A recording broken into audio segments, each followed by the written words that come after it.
Franchement, c'est un dinguerie. Le Barça a miraculeusement gagné contre la Real Sociedad, les gars. C'est un truc de dingue, il faut dire la vérité, il faut être objectif. Bonsoir à tous, j'espère que vous allez bien. Donc voilà, n'hésitez pas à liker la vidéo, à partager. Et comme je l'ai dit, ce match, le Barça était catastrophique.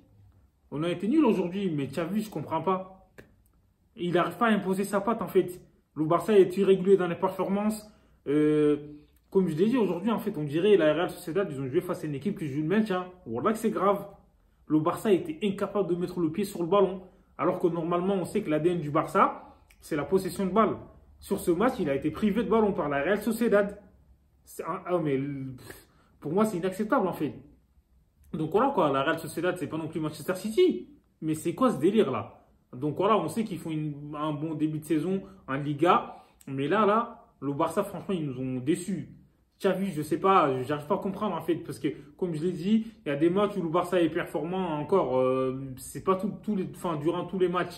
En gros, ils sont performants sur une mi-temps. Et je comprends pas, ils n'arrivent pas à répéter les performances. C'est dingue en fait. Quand on s'appelle le Barça, on est là, on galère en Liga. Et tu as vu, comme je l'ai dit, il a énormément de questions à se poser en fait. Parce qu'aujourd'hui, là, ils étaient tous under the level. C'est un truc de dingue. Et pendant toute la rencontre, la Real Sociedad, ils ont pris l'ascendant sur le Barça. Donc voilà, ils ont eu beaucoup d'opportunités de marquer. Mais ils n'ont pas eu, voilà, la réussite.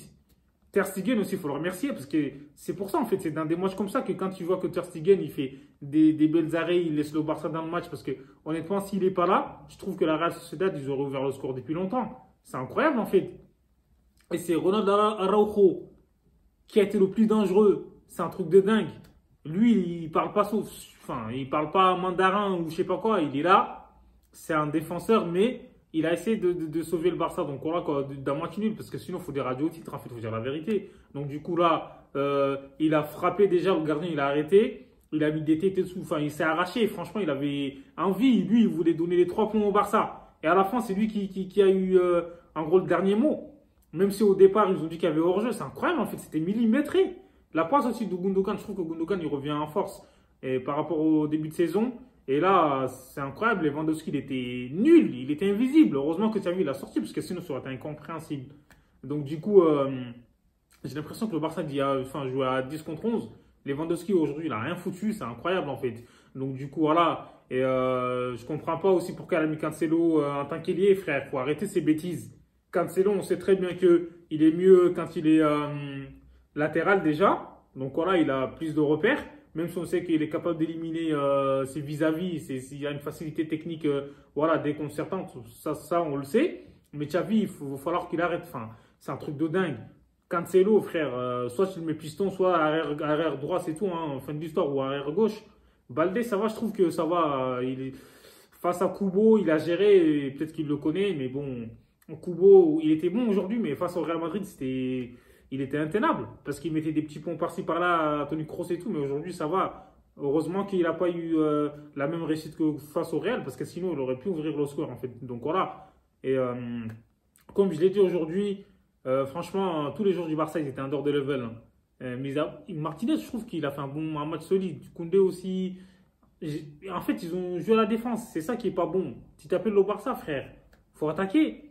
Sauf que devant, c'était pas trop ça. João Félix, il a essayé, même si, encore une fois, il y avait peut-être faute sur lui dans la surface de réparation, mais après, il a pas sifflé penalty. Il y avait peut-être faute aussi sur Oyarzabal, là, dans la surface. Il n'a pas sifflé non plus.